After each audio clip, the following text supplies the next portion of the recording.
recurring theme that I hear from parents all the time is, I just don't know enough to help my kid. Sarah Reinhart shared this with me when she was at a total loss, not only how to help, but she also wondered if she could really be objective with her daughter. Maybe you're feeling like that too.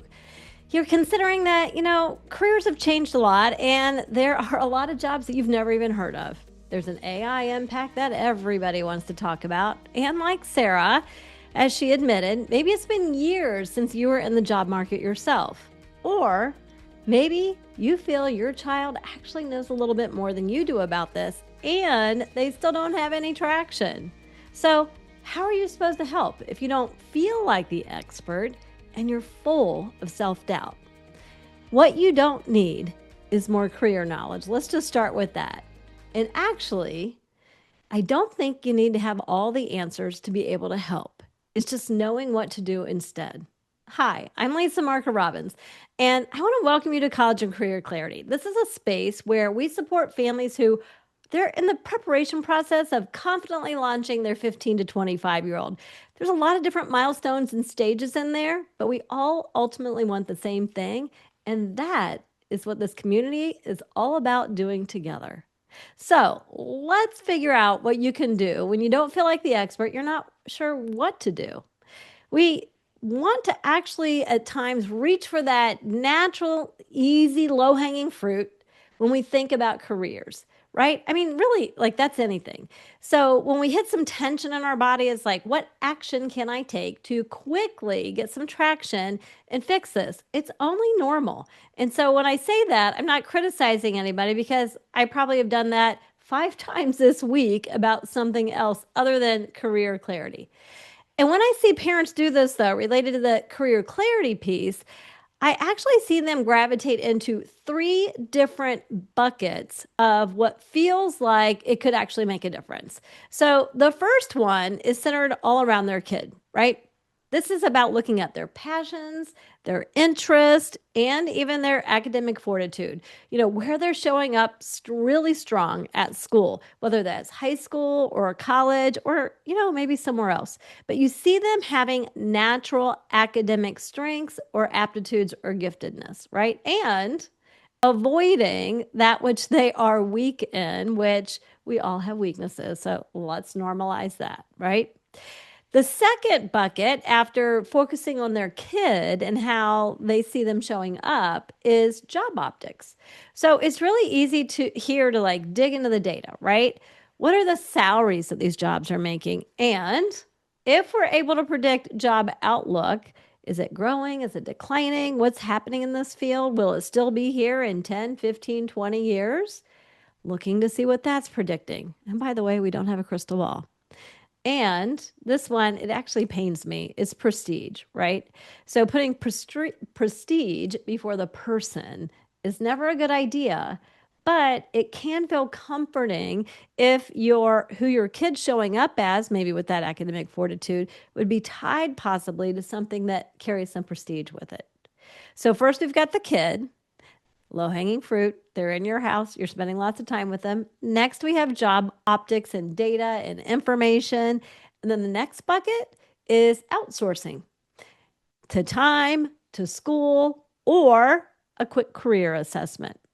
I don't hate career assessments. I actually love them myself. If you've been with me long enough, you've probably watched my video about career confidence and how we can have a compass to guide us, right? If you haven't seen it, you can go over and get it at flourishcoachingco.com/video. And that's where I talk about the 2 biggest mistakes that people make. And they're right there in bucket number 3. It's with the outsourcing, and it tells you what to do instead. But we're going to stick with the topic today. So none of those are actually bad to consider, right? Because you probably heard the list and you're like, what's wrong with that? They're not bad, and it's not wrong that you reach for them, but they're incomplete.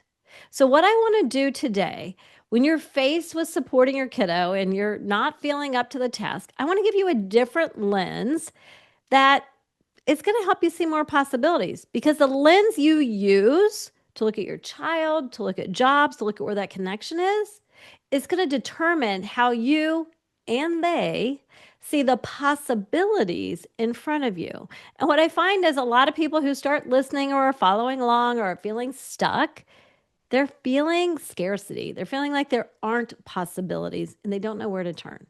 So let's talk about this better framework and the lens that I've found to be most helpful for gaining traction. It's rooted in the U.S. Department of Labor, of all places, and their 23 job families. So the Department of Labor classifies all jobs into 23 buckets. We call them job families. What's different about this is when you're looking at what schools do and what the department, U.S. Department of Education does, the Department of Education has career clusters, which are actually aimed at studying. Like, what do I study to discuss within this list of career clusters, right? There are fewer career clusters, but there's more paths within the clusters. A job family is different. It's actually, instead of looking at what to study, it's looking at what kind of work fits who I am. So families often think that what they really want is a major. They're seeking an answer for what's that college major if they have a college bound kid, or, what training do we need to get my kid to the trade, or, what associate's degree problem, right? Or program, sorry. So while you think you might want the major and you think you might want to know what they need to study, here's what I found. On the other side of that, what you really want is a confident path to the future, right? So both of these that I bring up, career clusters and job families, are very useful. The clusters are helpful for starting early conversations. I have people ask me all the time, like, Lisa, you support these 15 to 25-year-olds, but I have a middle schooler. What should I do now? Career clusters are a great place to start your early conversations, especially as they're getting ready to start high school and they're trying to figure out what classes to take. They have some choices now, right? But these two approaches answer very different questions.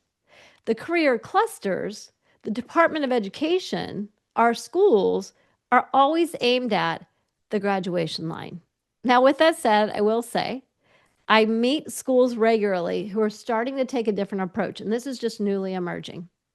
And they align with what I see parents wanting, and that is aiming for the launch line, not just the graduation line. The line that comes later. How do we prepare them? How are we raising adults to prepare them for life?